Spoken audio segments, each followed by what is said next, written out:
Hey guys, welcome to another Naturalist Almanac here for March at Darke County Parks. This right here is the smell of spring. All right, let's see what else we can find out there. Don't we get to know what it is? Rob?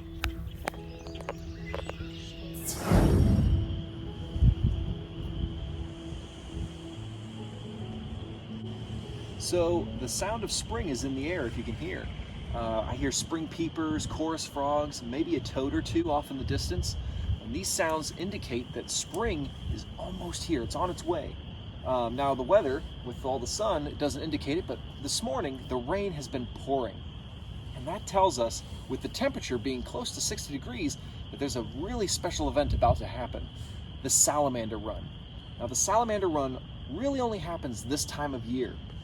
And the salamanders that we're looking for are called mole salamanders.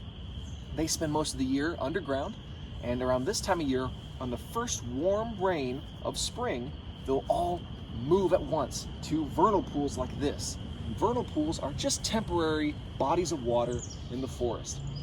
And they are the perfect nursery for salamander eggs. Because they're temporary water pools, there's no fish or threat of any kind of predator in the pools. So they'll all collect at these vernal pools, they'll breed, and they'll go back and hide underneath the soil yet again until next year. So tonight, I'm actually going to be leading a hike for the salamander run, and we'll hopefully see some things. Right now it's 1:30. I'll be back out here probably around 7:45, 8 o'clock, as soon as the sun goes down, to see if we can find anything.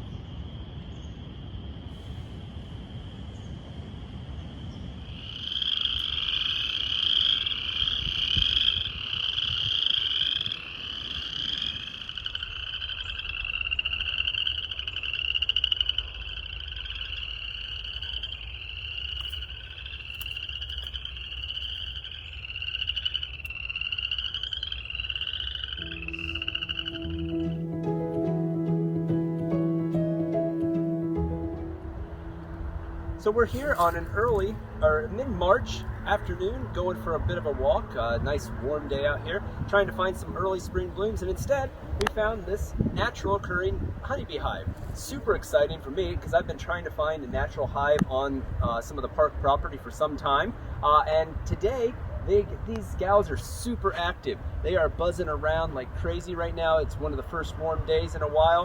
One of them is checking out Mitchell's hand as he's filming right now, but not aggressive. They're just looking for a little bit of food and water. And as it's warm and there's not a lot blooming out here yet, these girls are really getting kind of hungry. So they've probably worked through their honey reserves through the winter. They're going out grabbing some water. They're kind of getting things cleaned up, spring cleaning if you would. And now they're looking for those early blooms. This is one of the reasons why dandelions in yards are so beneficial. Now, dandelion is a weed, of course, and it's in our yard, and many people don't like that. But dandelions were brought here at the same time the honeybees were brought here to benefit these pollinators that need that early nectar source. So dandelions popping up are a great time. We've got some native flowers that'll be coming up soon. The purple cress and the spring beauties, both will be opening very soon, maybe within the week, and hopefully that happens quickly because these ladies up here in the hive are going to need some nectar very soon.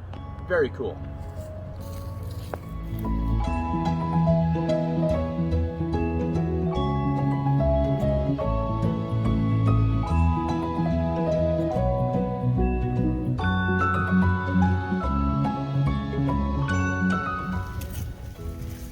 Hi guys.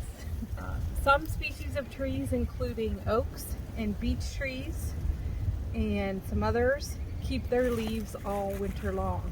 And this scientific phenomena is called marcescent.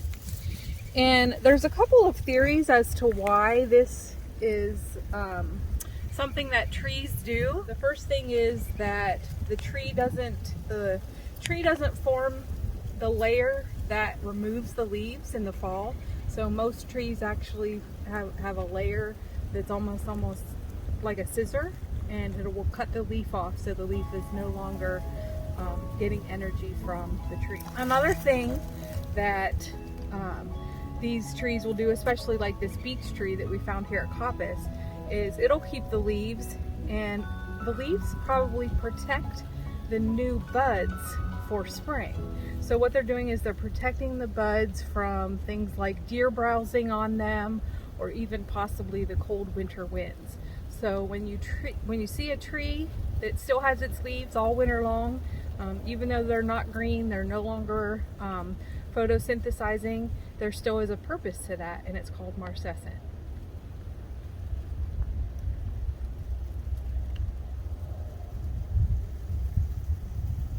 They'll hang on trees that still have leaves. It's camouflage.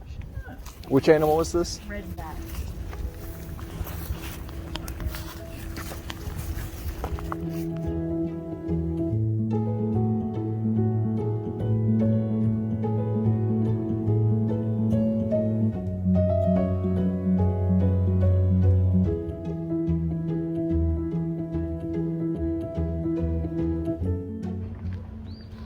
So here we are at the end of March. We still haven't got that first wildflower we've been searching for all month. We do have a phoebe column, which is fantastic. But I'm convinced today is the day we are going to get those first wildflowers. So let's go out here for a... Huh.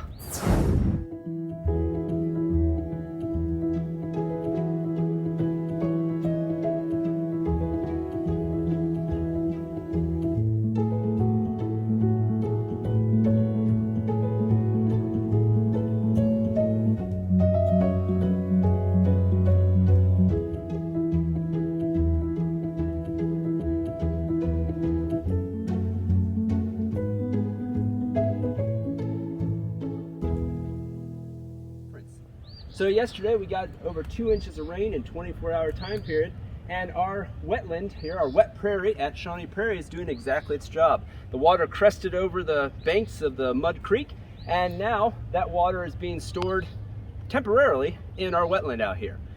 This is a huge benefit to the ecosystem around the area, and it's a huge benefit to down the road where this would all end up in Greenville if we had not had these wetlands out here. There is something like less than 3% of Ohio's natural occurring wetlands still existing in the state today. So it's vital that we continue the recreation of the wetlands that have been since bulldozed under, and now we can rebuild these wetlands to provide that real estate, both for the wildlife that relies on them and also just to protect our communities.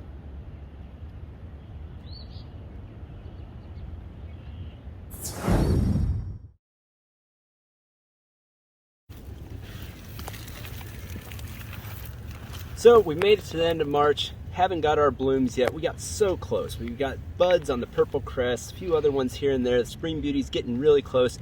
But those last few weeks of gray and rain just weren't enough sunlight out there in order to get the blooms to fully open. I'm confident by the time we reach April, we are going to have some of those first blooms. So in the meantime, before we get our April Naturalist Almanac video out to you guys, I encourage you all to come out and take a hike. We're going to have some nice warm days here very soon, whether it be Shawnee Prairie, any of the other Darke County parks. Take a walk with your family and let us know what you're seeing. You're going to see blooms, you'll probably see some garter snakes, you'll see a whole variety of things coming to life here real soon. So thanks again for joining us for the March Naturalist Almanac, and we'll see you next time, guys.